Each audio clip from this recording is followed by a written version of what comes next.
একটি পাত্রে নামিয়ে নিচ্ছি। নামিয়ে নেওয়া রেডি। সত্যি খুব টেস্টিফুল হয়েছে, আর ভালো লাগলে অবশ্যই লাইক কমেন্ট শেয়ার। আজ আমি চলে এসেছি ডিমের অমলেট কারি রেসিপি নিয়ে। এখানে আমি 3টে ডিম নিই। আমি ডিম 3টে একটু ভেঙে নেব। ডিম আমার ভেঙে নেওয়া রেডি। এবার এখানে আমি কিছু পরিমাণ লবণ দিয়ে মিক্সড করে নেব। লবণটা দিয়ে এবার আমি মিক্সড করে নিচ্ছি।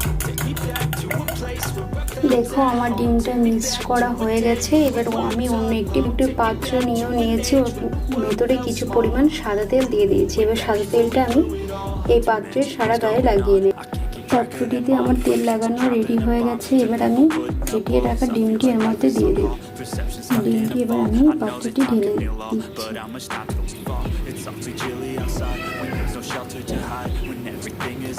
সবটা নেওয়া রেডি। এবার আমি অমলেট কারি করার জন্য এখানে আমি একটি পরিষ্কার পাত্রে জল দিয়ে নিয়েছি। জলটা ফুটতেও কিন্তু শুরু করে দিয়েছি। এবার আমি যেটা ডিমটা রেখেছি ফেটিয়ে বাটিটা এর মধ্যে আমি বসিয়ে দেব। আমি ডিমের বাটিটা এখানটায় বসিয়ে দিয়েছি। এবার আমি এটা ঢেকে দেব 10 মিনিটের জন্য। 10 মিনিট পর কিন্তু হয়ে গেছে অমলেটটা আমার সিদ্ধ। এটা এবার ঠান্ডা হতে টাইম দেব। আমি ঠান্ডা হতেই আমি এখানে দেখিয়ে দিই সমস্ত মশলাগুলো। এখানে আমি সমস্ত মশলাগুলো বেটে নিয়েছি। এবার আমি কড়াইটি গ্যাসের উপরে বসিয়ে দিয়েছি। অমলেটটা আমি তুলে পিস পিস করে কেটেও নিয়েছি। কড়াইটি গরম হয়ে গেছে। এখানে কিছু পরিমাণ আমি তেল দিয়ে দেবো। তেলটা গরম হয়ে গেছে। এখানে কিছু পরিমাণ আমি নিচ্ছি। 2টো এলাচ নিয়েছি, দারচিনি, গরম মশলা দিয়ে দিচ্ছি। এখানে একটা শুকনো লঙ্কা দিয়ে দিচ্ছি আর গোটা জিরে। এবার আমি এখানে একটা পেঁয়াজ নিয়েছি বড় সাইজের।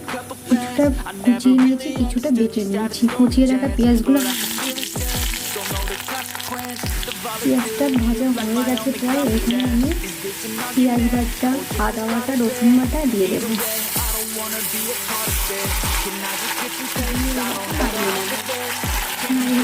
আমি জিরে বাটাটাও দিয়ে দেবো।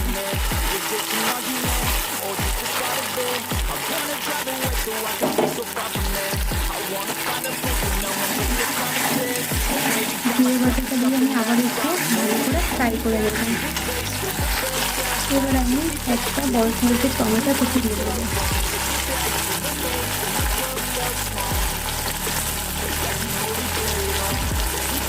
টমেটো কুচি দেওয়া রেডি।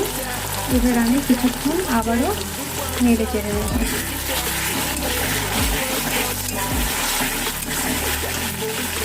এবার আমি শুকনো লঙ্কা বাটাটা দিয়ে দেবো। লঙ্কা বাটা দিয়ে এবার আমি এখানে হলুদ আর লবণ দিয়ে দেবো। এখানে 1 চামচ হলুদ নিচ্ছি, 1 চামচ লবণ নিচ্ছি। এবার এটা ভালো করে কষিয়ে নেব।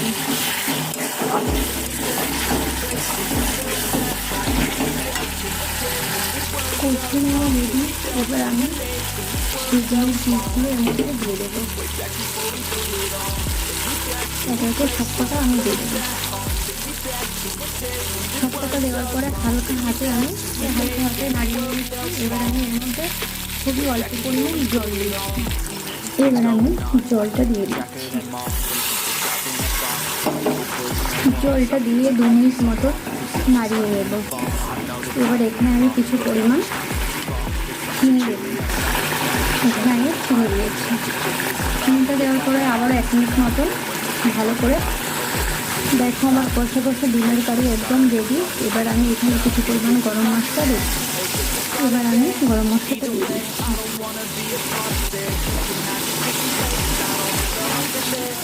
গরম মশলাটা দিয়ে একটু নাড়িয়ে নেব। এবার দেখো আমার রান্নাটা পুরো রেডি। এবার আমি অন্য একটি পাত্রে নামিয়ে নিই। ডিমের কারিটা আমি অন্য একটি পাত্রে নামিয়ে নিচ্ছি।